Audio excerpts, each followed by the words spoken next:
মাগুরায় ৮ বছরের শিশু ধর্ষণ সহ নারী নির্যাতনের প্রতিবাদে উত্তাল ঢাকা বিশ্ববিদ্যালয় ক্যাম্পাস। রোববার সকাল থেকে ক্লাস পরীক্ষা বর্জন করে রাজপথে নামেন ঢাকা বিশ্ববিদ্যালয়ের শিক্ষক শিক্ষার্থীরা। বিক্ষোভ মিছিল নিয়ে পুরো ক্যাম্পাস প্রদক্ষিণ করেন তারা। পরে মিছিল নিয়ে জড়ো হন অপরাজয় বাংলার পাদদেশে। শিশু ধর্ষণ, নারী নির্যাতন সহ সাম্প্রতিক সময়ে ঘটে যাওয়া অপরাধে জড়িতদের দৃষ্টান্তমূলক শাস্তির দাবি তাদের।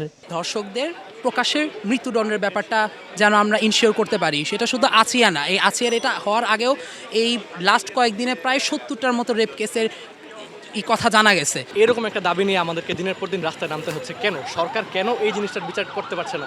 জুলাইয়ে এত মানুষ রক্ত দিয়ে যে নতুন বাংলাদেশ গঠন করেছে, সেইখানে এরকম অপকর্মের কোনো কন্টিনিউশন আমরা ছাত্র সমাজ, আমরা জনতা হইতে দিব না।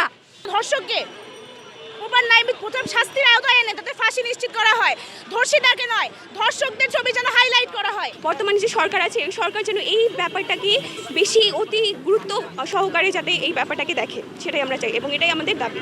অবশ্যই আমি মনে করি সদিচ্ছার অভাব অথবা চূড়ান্ত সাথে সাথে যদি স্টেপ নেওয়া হতো বা ওই এলাকায় গিয়ে সাথে সাথে তদন্ত করা হতো, যত দ্রুত সম্ভব অপরাধীকে ধরে প্রকাশ্যে বিচার দেওয়া হতো, আমার মনে হয় ভয়ে অনেক ধর্ষণের কাহিনী কমে যেত।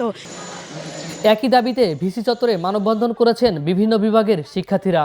বিক্ষোভ মিছিল করেছেন লোক প্রশাসন বিভাগের শিক্ষার্থীরাও।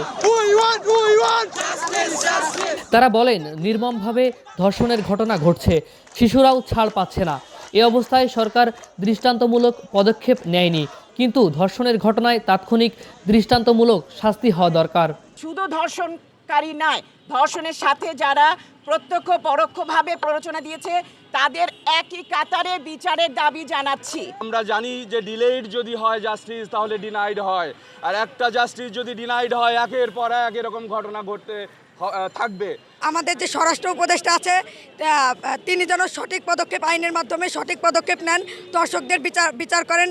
এই যে সমাজের সকলের যে দাবি, সেই দাবির উপর লক্ষ্য রেখে তারা দ্রুত এই সমস্ত দর্শকের, শুধু এই জুলাই পরবর্তী না, এর আগের যত দর্শকের সব দর্শকের বিচার নিশ্চিত করবে।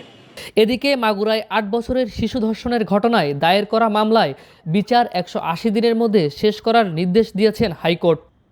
আদেশে নারী ও শিশু নির্যাতন ও দমন ট্রাইব্যুনালকে এই নির্দেশনা বাস্তবায়ন করতে বলা হয়েছে। ফারিজুল ইসলাম, ভিউজ বাংলাদেশ, ঢাকা।